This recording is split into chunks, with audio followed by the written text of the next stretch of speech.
Uno de los principales objetivos de este canal es arrojar algo de luz sobre la extrema complejidad de la caída del Imperio Romano y desmentir algunos conceptos erróneos comunes asociados con ella. Y un concepto erróneo común que a menudo escucho o leo es que Roma había dejado de ser la capital del Imperio Romano de Occidente y que primero Mediolanum y luego Rávena se convertirían en las capitales del Imperio Romano de Occidente, a partir del final del tercer siglo en adelante. Voy a argumentar en este video que esto no es del todo cierto, y veremos que de hecho, especialmente en la última década del Imperio Occidental, Roma volvería a ser no solo la capital simbólica, sino también la verdadera sede imperial de los emperadores romanos occidentales una vez más.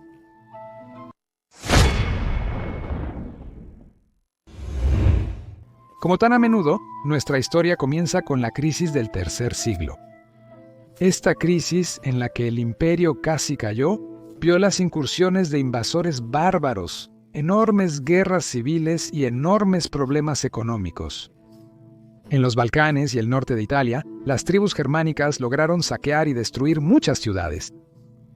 Detenido gracias a los valientes esfuerzos de emperadores como Galieno, Claudio Gótico y Aureliano, pero por primera vez en 650 años, la ciudad de Roma misma había sentido un verdadero peligro.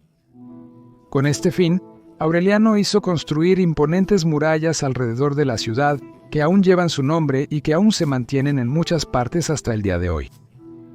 Pero las incursiones bárbaras hicieron necesario residir más cerca de la frontera, por lo que Maximiano, uno de los emperadores mayores de la tetrarquía, hizo de Mediolanum su sede imperial en el año 286 de Cristo. Esta ciudad se convertiría ahora en la sede estándar de los emperadores romanos occidentales.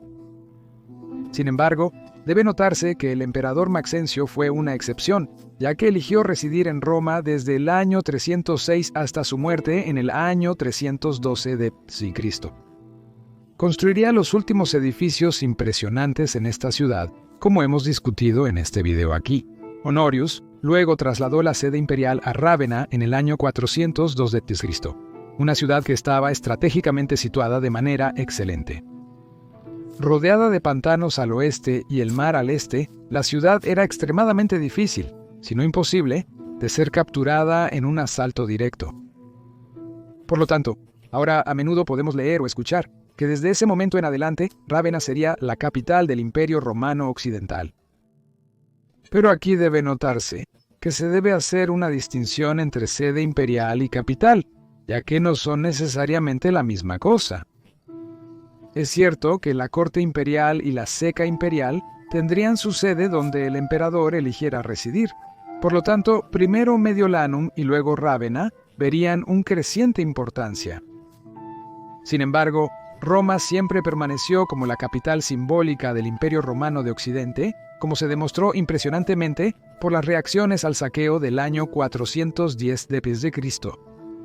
Si Roma, como se dice a menudo, hubiera sido degradada a una ciudad insignificante y atrasada para el año 410, las reacciones ciertamente no habrían sido tan fuertes como lo fueron. Jerome escribió, por ejemplo, en la carta 127, fechada 2 años después del saqueo del año 410. Mi voz se queda en mi garganta, y mientras dicto, los sollozos ahogan mi elocución. La ciudad que capturó al mundo entero es capturada. Agustín de Hipona expresó una reacción similar, lo que le hizo escribir su libro, La ciudad de Dios. El evento también llevó a los paganos a culpar a los cristianos por el desastre, e incluso a que bastantes cristianos volvieran al paganismo, lo cual fue contrarrestado rápidamente por las leyes imperiales, prohibiendo tales conversiones bajo amenaza de severos castigos. Si Roma no hubiera sido una ciudad importante, y en la mente de las personas en el año 410, no la capital simbólica de todo el imperio, más aún del mundo entero, es muy probable que no hubiéramos tenido reacciones tan fuertes. También no debemos olvidar que en el año 410 d.C., Roma todavía era, con mucho, la ciudad más grande de todo el Imperio Romano, aún más grande que Constantinopla. Para esa época, según las estimaciones modernas, Roma todavía debía tener alrededor de 800.000 habitantes, e incluso para el año 450 d.C., probablemente aún contaba con alrededor de 500.000 personas. Constantinopla, por otro lado, se estima que nunca tuvo más de 500.000 habitantes, incluso durante su apogeo. Compararemos Roma y Constantinopla en gran detalle en un futuro video. Solo a finales del siglo V, la población de Roma comenzó a disminuir más severamente, después de los saqueos de 455 y 472, e incluso entonces, Roma seguía siendo la ciudad más grande del Imperio Occidental, tanto por número de habitantes como por área urbana. En el año 410, Roma era indiscutiblemente la ciudad más grande del imperio, incluyendo Constantinopla, y con mucho, la más grande del Imperio Occidental, mucho más grande que Mediolanum o Rávena, que debieron haber medido incluso durante sus picos solo unos modestos 100.000 habitantes. Y por favor, dale me gusta a este video y suscríbete, y también activa la campana para que no te pierdas ningún video futuro sobre la fascinante era del Imperio Romano tardío. Y si quieres sugerir temas de video propios, participar en encuestas, chatear con otros entusiastas del Imperio Romano, o participar en transmisiones en vivo exclusivas conmigo o nuestro equipo, puedes obtener estos beneficios apoyando nuestro trabajo en Patreon o convirtiéndote en miembro de YouTube. Gracias a tu apoyo, podremos explorar muchos temas diferentes del Imperio Romano tardío y hacer muchos videos en los años por venir. Gracias a ti, amigo.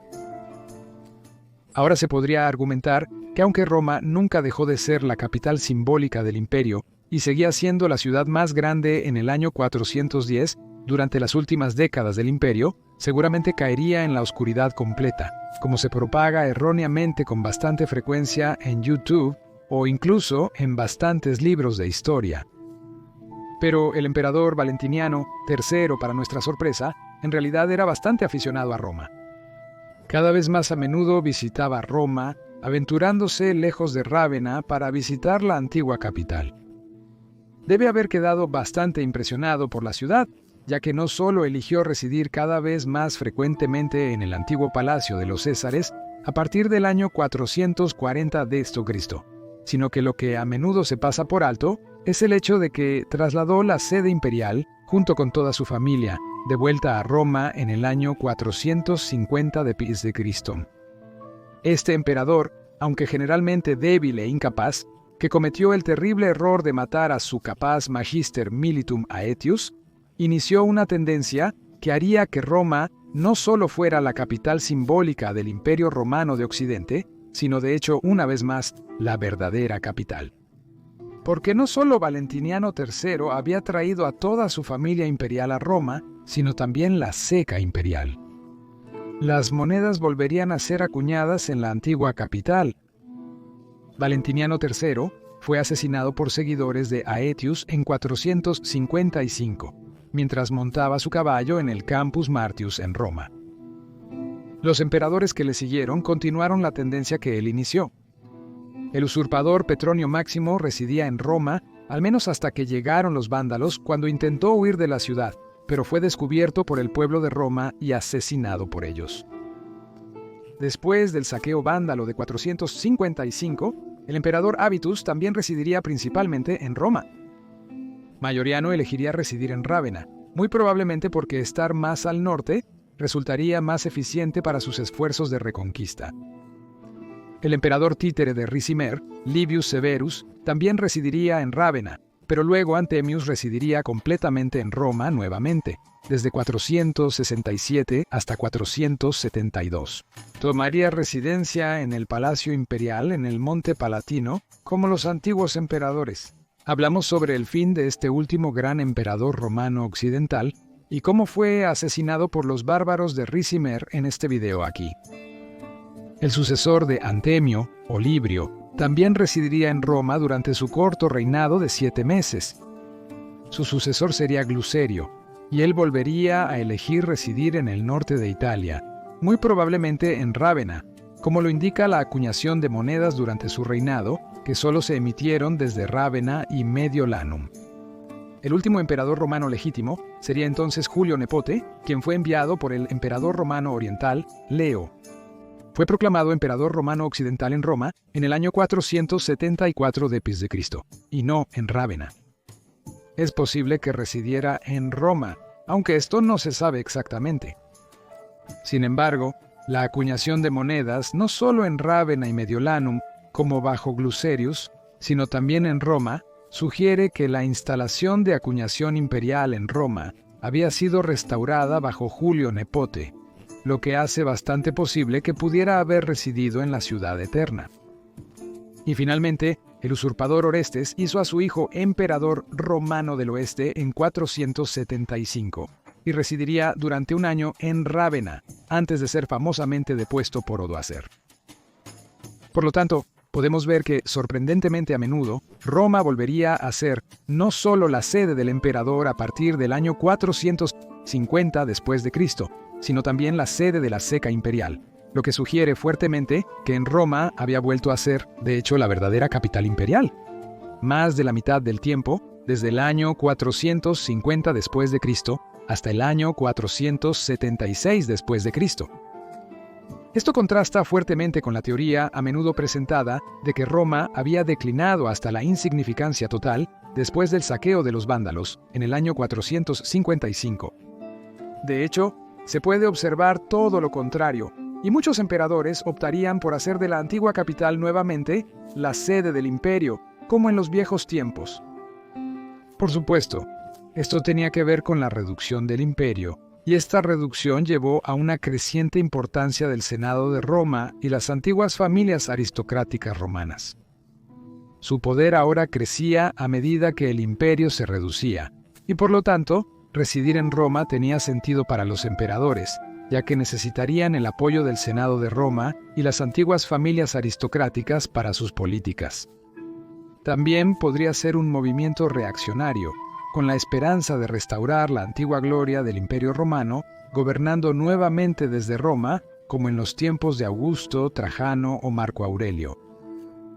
Los emperadores vieron cómo su imperio disminuía, y por lo tanto, algunos de ellos pensaron que tal vez restaurar las viejas costumbres haría que las fortunas del imperio se revirtieran. Pero como sabemos, esto no sucedió. Incluso hacer de Roma la capital del Imperio Romano Occidental de nuevo no sirvió de nada. El imperio estaba demasiado deteriorado para el año 450, cuando Valentiniano III regresó a Roma y residía en el antiguo palacio en el Monte Palatino. Y si estás interesado en cómo debió haber lucido Roma algunas décadas después de la caída, puedes ver este video aquí en la esquina superior derecha.